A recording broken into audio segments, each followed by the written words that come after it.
अब यहाँ के डिप्टी सीएम विजय सिन्हा जी कहते हैं कि अटल जी को सच्ची श्रद्धांजलि तभी मिलेगी जब बिहार में भाजपा का मुख्यमंत्री होगा। उसके बाद गृह मंत्री जी के और प्रधानमंत्री जी के सबसे नज़दीकी मंत्री गिरिराज बाबू का बयान आता है कि आदरणीय नीतीश कुमार जी को और नवीन पटनायक जी को, दोनों आदमी को भारत रत्न मिलना चाहिए। तो निश्चित रूप से हमारा मानना है कि कहीं न कहीं, क्योंकि देश में अब गिने चुने बड़े समाजवादी नेता एक इक्के दुक्के बचे, उसमें एक नीतीश बाबू है, तो कहीं न कहीं भारतीय जनता पार्टी इन लोगों को मार्गदर्शक मंडल में 2025 में भेजना चाहती है। नीतीश कुमार जी, निश्चित रूप से हमको जो जानकारी है भारतीय जनता पार्टी के नेताओं के बयानों से असहज हैं और दुखी भी हैं आदरणीय नीतीश बाबू। क्योंकि जिस तरह आपने देखा होगा इधर हरियाणा के सूरज कुंड में भारतीय जनता पार्टी के कोर कमेटी की बैठक हुई, उस बैठक के ही बाद इस तरह के बयान आने शुरू हो गए और इसको भारतीय जनता पार्टी के द्वारा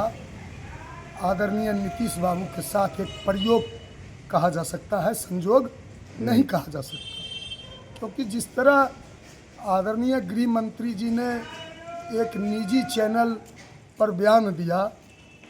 कि 2025 में जो बिहार में एनडीए का मुख्यमंत्री का चेहरा होगा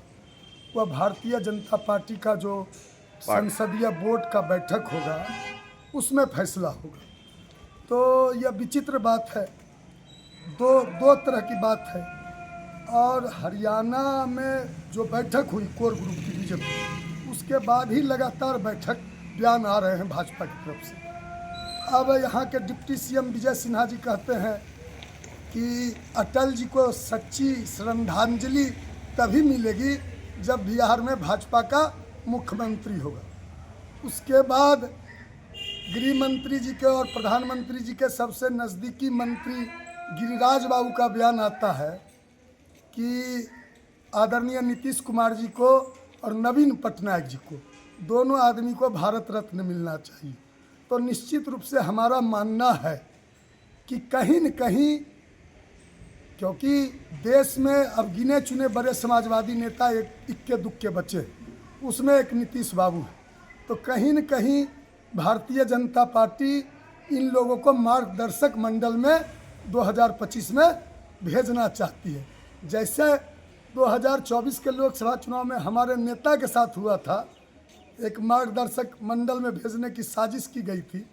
और हम लोगों ने समझ लिया था और आज पूरी मजबूती से हम लोग अकेले तैयारी कर रहे हैं विधानसभा की और पूरी दमदार तैयारी कर रहे हैं। तो निश्चित रूप से कहीं न कहीं अब तो यह नीतीश बाबू को समझना है, जनता दल यू को समझना है।